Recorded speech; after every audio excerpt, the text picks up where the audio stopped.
याच्यामध्ये एक विशेष असा आहे की ह्या गार्डनमध्ये गेल्यानंतर त्या लोकांना जे रेस ट्रॅक आहे त्या रेस पण म्हणजे घोडे धावताना जे आहे तेही पाहता येतील.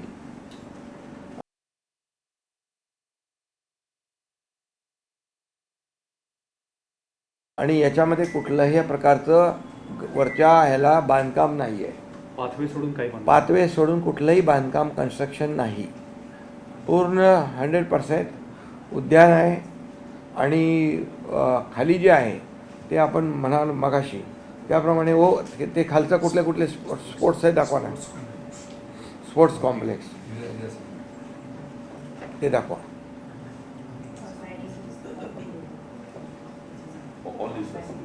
व्हॉलीबॉल आहे, हँडबॉल आहे, बास्केटबॉल आहे, क्रिकेट नेट आहे, जिम्नॅस्टिक आहे, ॲक्वॅटिक एरिना आहे, खो खो आहे, कबड्डी आहे, बॅडमिंटन आहे. म्हणजे आपली मराठमोळे खेळ पण आहेत. किती टाईप के हे सगळं. शूटिंग रेंज आहे, रेसलिंग आहे, बॉक्सिंग आहे, स्क्वॅश आहे, जुडो आहे, स्केटिंग आहे, टेक्वांडो आहे, टायक्वांडो, टेबल टेनिस.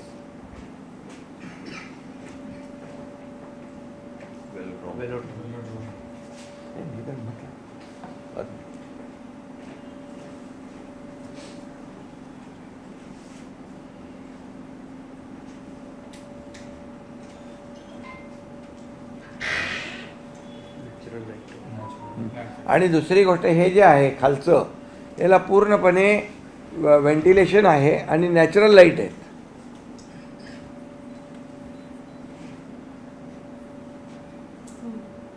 त्या पद्धतीचं ते केलेलं आहे.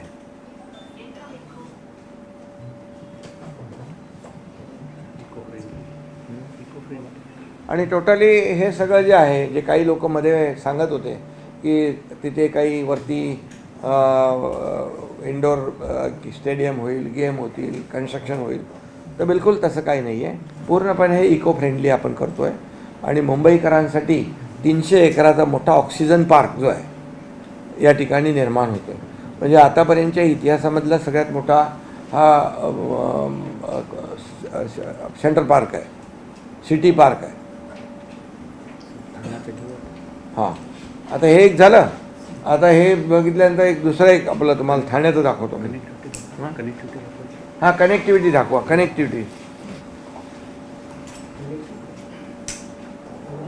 कनेक्टिव्हिटी बघून घ्या. हां, सांगा ना. आपल्याकडे आता मेट्रो 3 याचं स्टेशन इथं आलेलं आहे, नेहरू सायन्स सेंटर.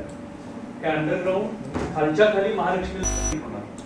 म्हणजे आता जे काय इव्हेंट होतात किंवा स्पोर्ट्स आल्यानंतर एवढ्या मोठ्या प्रमाणावरती लोक आले तर त्यांच्या मुवमेंटचा जो प्रश्न तयार आहे तो इथं खालच्या खाली या कनेक्ट होईल.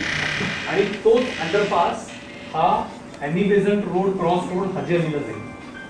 म्हणजे हा जो पूर्ण कोस्टल पार्क आहे हा कोस्टल पार्क खालच्या खाली या पूर्ण महालक्ष्मी सेंटर पार्कला आणि पूर्ण या सगळ्या स्पोर्ट्स कॉम्प्लेक्सला. आणि या ठिकाणी आपलं ऑलरेडी अंडरग्राऊंड पार्किंग सुरू झालंय. 1200 गाड्यांचं पार्किंग इथे येणार आहे. मूळ जो कोस्टल रोडचा जो प्रकल्प आहे त्याच्यामधलाच हा भाग आहे ज्याच्यामध्ये 100 बसेस आणि बाकी गाड्या असतील. तर हा जो रस्ता आहे हा सरळ पार्किंगला कनेक्ट होईल. म्हणजे पार्किंगवरनं आपल्याला मेट्रोला जाता येईल खालच्या खाली आणि इथल्या सगळ्या सुविधांना पण व्हिजिट करता येईल. अशा पद्धतीचा हा पूर्ण आराखडा या ठिकाणी तयार करण्यात आलेला आहे. हा जो अंडरपास आहे ह्याचं काम मुंबई महापालिकेने MMRCL ला दिलेला आहे आणि त्याची निविदा देखील प्रसिद्ध झालेली आहे परवा दिवशी. आता हा एक तर जागतिक दर्जाचा मोठा सेंट्रल पार्क मुंबईकरांना वरदान ठरेल.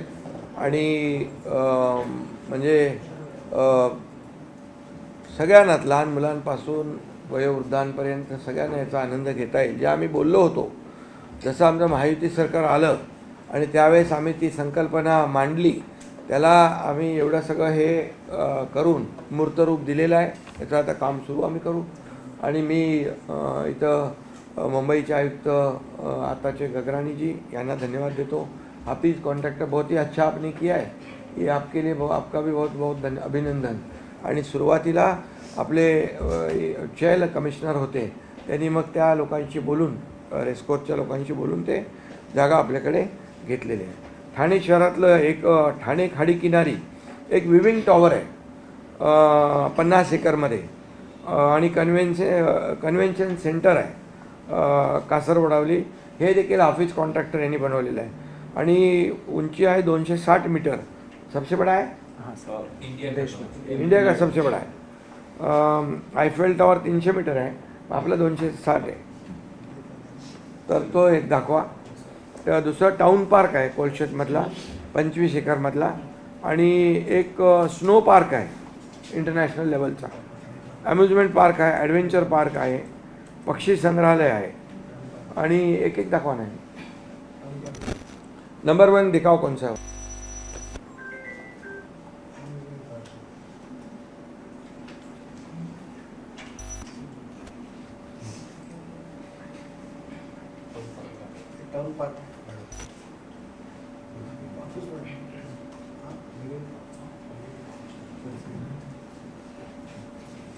ये विविंग टावर है ना, टाउन पार्क वाला. हाँ, टाउन पार्क.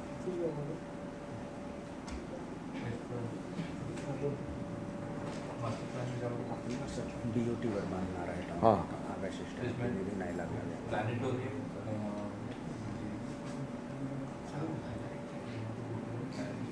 पूर्ण beauty. सांगितलं चालेल.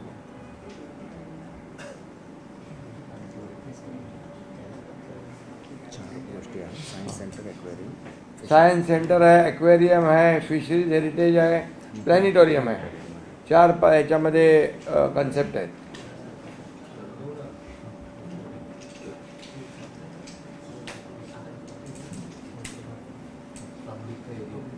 पन्नास एकरमध्ये बरोबर. जी सर.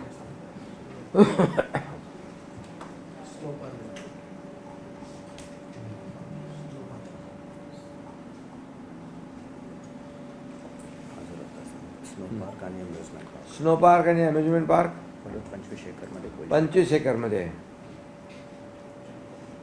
हा सुद्धा आपण निधी लावत नाही, PPP तत्वावर आहे. हो, ते सांगू नंतर. हां, आहे बघ.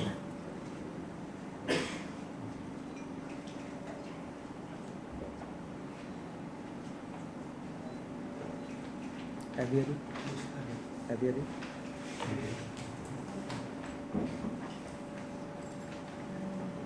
एवेरी दाखवा ना. हां, पक्षी संग्रहालय. बक्षी संग्रहालय 12.5 एकरामध्ये आहे. ते जरा त्याचा पिक्चर ते मोठं करा.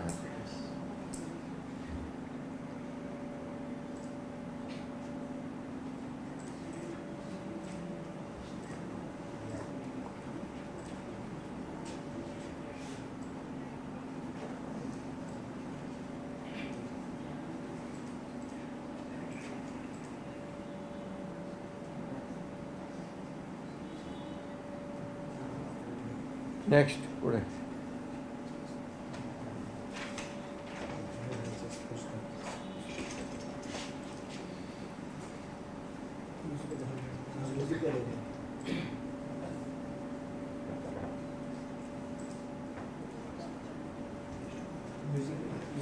हां, हे म्युझिकल सेंटर हां, म्युझिकल सेंटर तो परत आहे 25 एकरमध्ये आहे सर.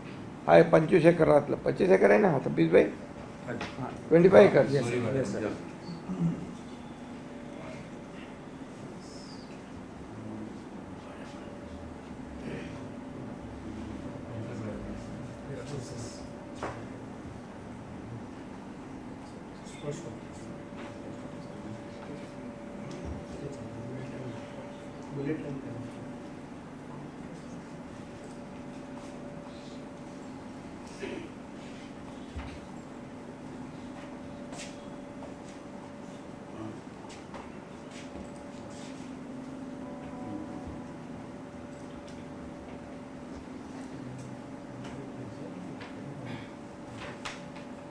आनंदवन आपण तयार करत आहे. आनंदवन ग्रीन बेल्ट आहे. याच्यामध्ये ठाणे कॉर्पोरेशन आणि Anandvan Sanjay green Gandhi national park. Sanjay Gandhi national park आणि मिळून आपण आनंदवन करतोय ना. टोटल ग्रीन बेल्ट लेंथ किती आहे? 18.4 किलोमीटर, 18.5 किलोमीटरची आहे. म्हणजे ते आपलं ह्याला वॉकिंग ट्रॅक. Walking track.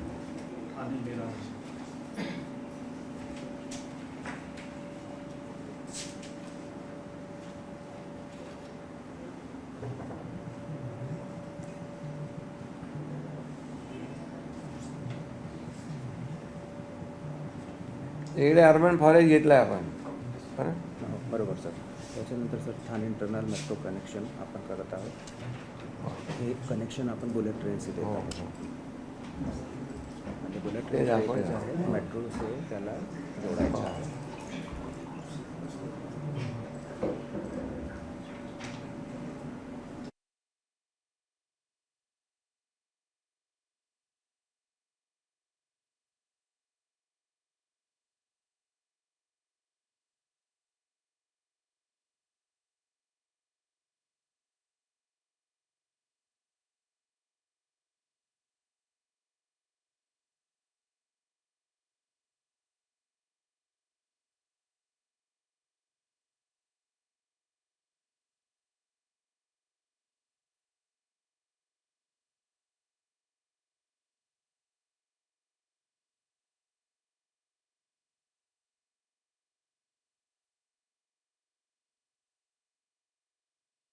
आता हा जो लाईट ब्लू दाखवतोय आपण, एक्सटेंड करतो. तो त्याला कनेक्ट करतोय बुलेट ट्रेनला, बरोबर ना. बरोबर. आपण कोपर स्टेशनला पण कनेक्ट करतो आणि मेट्रो 12ला पण कनेक्ट करतो. अच्छा, मेट्रो 12 आणि कोपर स्टेशन, कोपर स्टेशन. म्हणजे कनेक्टिव्हिटी लोकांना मिळेल, Yes. Fast connectivity. आता आपण सर इकडची माहिती. याच्यामध्ये एकच आहे, म्हणजे सगळ्यात महत्त्वाचं म्हणजे विविंग टॉवर आहे, कन्व्हेन्शन सेंटर आहे. आपण ते ठाण्यात करतोय, कासरवडवलीला. याचं देखील सगळं डिझाईन हाफिज कॉन्ट्रॅक्टर यांनी केलेलं आहे. आयफेल टॉवरचं मगाशी मी बोललो. टाऊन पार्क आहे कोलशेतला. आगरी कोळी संग्रहालय दाखवलं मगाशी, त्याच्यामध्ये ॲक्वेरियम आहे, सायन्स सेंटर आहे, स्पोर्ट्स कॉम्प्लेक्स आहे.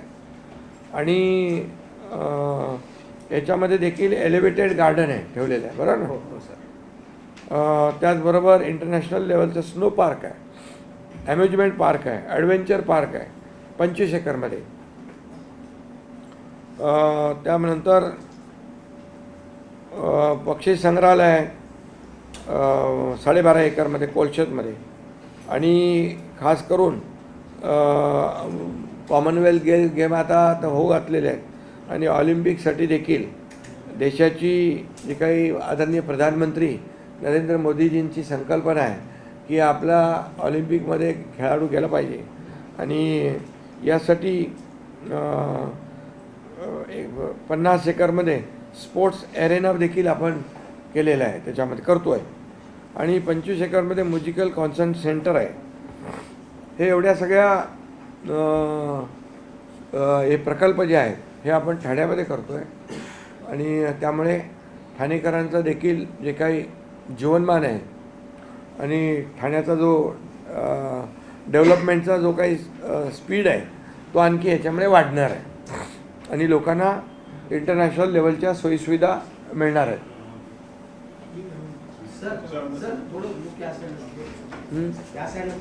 हां,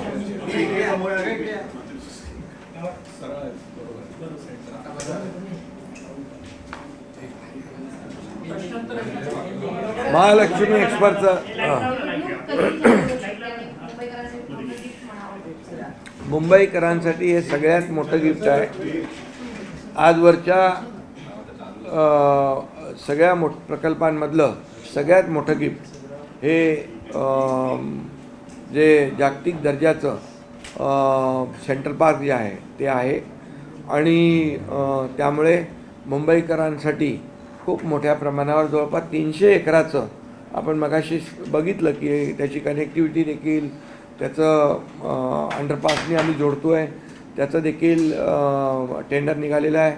आणि दुसरी गोष्ट काय आहे, त्याला खाली जे 10 लाख स्क्वेअर फीटचं वर्ल्ड क्लास स्पोर्ट्स कॉम्प्लेक्स आहे त्याला देखील बाहेरच्या बाहेर खालून कनेक्टिव्हिटी आहे. आपण ती कनेक्टिव्हिटी इथे मगाशी गगराणीजींनी सांगितलं की नेहरू सेंटर, महालक्ष्मी, निवेदन रोड, क्रॉस रोड करून हाजी अलीला हे आपण जोडतो आहे. आणि पुढं आपण याला महालक्ष्मी, पुढे आपण ह्याला हे देतो ना, नेहरू सेंटर मेट्रो स्टेशन. 1200 मीटरचा टोटल सबवे, 1200 मीटरचा टोटल सबवे आहे. त्यामुळे तो देखील एक कनेक्टिव्हिटी मिळते आहे. वरती गार्डन आहे आणि त्याचा एन्जॉय घेता येईल. लोकांना जे कुठलेही कशालाही अगोदरच्या याला डिस्टर्ब न करता तो रेसकोर्सचा ट्रॅक आहे तोही त्यांना बघता येईल. एक वेगळा एक आनंद मुंबईकरांना घेता येईल. एक प्रकारचं मोठं 300 एकराचं एवढं मोठं ऑक्सिजन पार्क होईल आणि त्यामुळे पोल्युशन लेवल जी आहे ती देखील कमी होईल आणि मुंबईकरांचं जीवनमान जे आहे हे धकाधकीचं आयुष्य आहे. त्यांना सगळे फास्ट आहेत. जसं आता आपण कोस्टल केला, अटल सेतू केला, मेट्रोची कामं आपण ज्या वेगाने करतो आहे, कारशेडची कामं जवळपास होत आहेत आणि म्हणजे जे अगोदर जी काही कामं थांबली होती त्या कामांना आम्ही चालना देतो आहे. कॉन्क्रीटचे रस्ते जवळपास मेमध्ये आपले बऱ्यापैकी होते ना. फेज 1 आणि फेज 2 दोन्ही मेपर्यंत कंप्लीट. फेज 1 फेज 2 मेपर्यंत बऱ्यापैकी कंप्लीट होतील मुंबईचे कॉन्क्रीटचे रस्ते. सिवरेज ट्रीटमेंट प्लांटचं आपलं काम चालू आहे. ते कधीपर्यंत? 7 सिवरेज चालू आहे. 6/2026 डिसेंबरपर्यंत 6 पूर्ण होते. 6/2026 डिसेंबरपर्यंत कंप्लीट पूर्ण होती. 7 पैकी. त्यामुळे पोल्युटेड जे पाणी आहे विदाऊट ट्रीटमेंट जे समुद्रात जातं ते देखील आता ट्रीटमेंट झालेलं आहे. पण सगळ्यात महत्त्वाचं म्हणजे मी मुंबई महापालिकेला, आयुक्तांना आणि हाफिज कॉन्ट्रॅक्टर यांना धन्यवाद देतो की अतिशय जागतिक दर्जाचं हे महालक्ष्मी रेस्कोर्सच्या इथलं सेंट्रल पार्कचं या ठिकाणी संकल्पचित्र आणि डिझाईन तयार केलेलं आहे आणि याचा फायदा संपूर्ण मुंबईकरांना होईल आणि मुंबईकरांच्या इतक्या सगळ्या प्रकल्पामध्ये काहीतरी विरंगुळा म्हणून लोकांना एन्जॉय करता आलं पाहिजे याचा देखील आम्ही विचार केलेला आहे.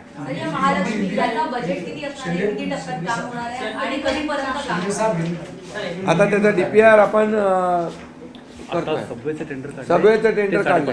ते 550 कोटीचं आहे सबवेचं आणि आणखी हे जे डिटेलिंग आहे आता त्याचं देखील टेंडर फेजमध्ये काढतो.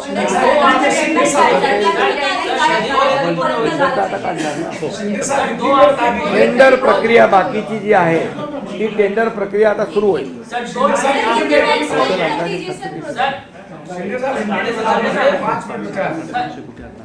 टोटल सबवे सोडून 1 मिनिट, सबवे जे आहे 550 कोटी सोडून 700 ते 750 कोटी हे सगळ्या गार्डनसाठी आणि ॲक्टिव्हिटीसाठी.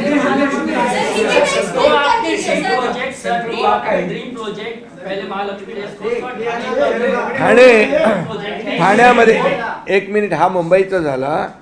हा सेंट्रल पार्क यामध्ये आपण बघितलं की टॉपरी गार्डन आहे, बॉटनिकल गार्डन आहे, अर्बन फॉरेस्ट आहे, या सगळ्या आहेत. कोणी म्हणत होतं की वरती काय बांधकाम होणार, तर बघा हे तुम्हाला सगळं दाखवलेलं आहे आणि कुठलंही बांधकाम इथं होणार नाही. पूर्ण हरित क्षेत्र या ठिकाणी राहणार आहे आणि ते बघत असताना त्यांना ती रेसही पाहता येणार आहे. आणि हे जे अंडरग्राऊंड 10 लाख स्क्वेअर फीटचं जे कन्स्ट्रक्शन खाली करतो आहे ते देखील इको फ्रेंडली आहे. त्याला देखील व्हेंटिलेशन आहे, त्याला देखील नॅचरल लाईट मिळणार आहे आणि त्याला देखील खालूनच कनेक्टिव्हिटी दिलेली आहे. त्यामध्ये इंटरनॅशनल स्पोर्ट्स पण आहेत आणि मराठमोळे आपले कबड्डीसारखे, खो खोसारखे स्पोर्ट्स पण आहेत. त्यामुळे हे एक मुंबईचं झालं. मी तुम्हाला एक ठाण्याचं सांगतो. ठाण्याचं जे आपण सांगितलं आहे की 50 एकरामध्ये viewing tower and convention centre ते आपण करतो आहे. ते त्याचबरोबर टाऊन पार्क करतो आहे 25 एकरमध्ये. आगरी कोळी संग्रहालय आहे, ॲक्वेरियम आहे, सायन्स सेंटर आहे, स्पोर्ट्स कॉम्प्लेक्स आहे. त्यामध्ये G+1 फॅसिलिटी एलिव्हेटेड गार्डन देखील आपण दिलेलं आहे त्याला. त्याचबरोबर इंटरनॅशनल दर्जाचं स्नो पार्क आहे, अम्युजमेंट पार्क आहे, ॲडव्हेंचर पार्क आहे 25 एकरमध्ये. आणि म्हणून त्याबरोबर आंतरराष्ट्रीय स्तरावर राईड्स देखील येथे उभारल्या जातील. पक्षी संग्रहालय अवेरी आहे, पक्षी संग्रहालय पण आहे 12.5 एकरमध्ये. आणि त्याचबरोबर मगाशी मी म्हणालो की आदरणीय प्रधानमंत्री नरेंद्र मोदीजी यांच्या नेतृत्वाखाली जे काय आपली ऑलिम्पिक किंवा कॉमनवेल्थ यासाठी जी तयारी पट्टीची पाहिजे, यासाठी देखील आपण 50 एकरामध्ये स्पोर्ट्स ॲरेना करतो आहे, 25 एकरमध्ये म्युझिकल कॉन्सर्ट सेंटर करतो आहे, आणि शेवटचं ठाणे इंटरनल मेट्रो जी आहे बुलेट ट्रेन ला देखील जोडतो आहे, मेट्रो 12ला देखील जोडतो आहे. त्यामुळे कनेक्टिव्हिटी देखील लोकांना सोयीसुविधा मिळेल. आणि हे जे आहे हे आम्ही 2022मध्ये मी स्वतः आणि देवेंद्र फडणवीसजी यांनी आम्ही हा प्रकल्प पुढे नेण्याचं ठरवलं, आणि त्याप्रमाणे मला आनंद आहे, समाधान आहे की आमच्या या सर्व मंडळींनी याला एवढ्या ह्या लेवलला नेलेला आहे, आणि सबवेचं देखील टेंडर काढून पुढे जात आहे. याचं देखील सगळं प्रक्रिया जी आहे ती पुढे जाईल.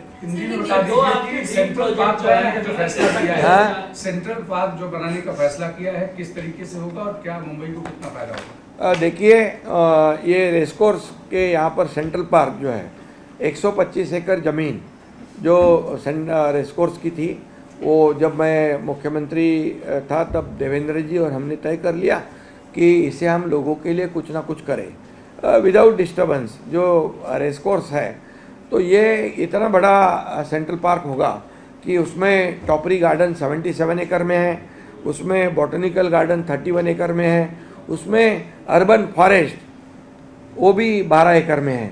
तो ये पूरी तरह ऊपर जो है पूरी तरह ग्रीन बेल्ट रहेगा, ग्रीन कवर रहेगा. आपने उसका देखा भी है कि ये बहुत ही वर्ल्ड क्लास का बहुत बड़ा सेंट्रल पार्क होगा. उसके डिटेल में आपको मैं उसकी नोट प्रेस नोट दे देंगे हम.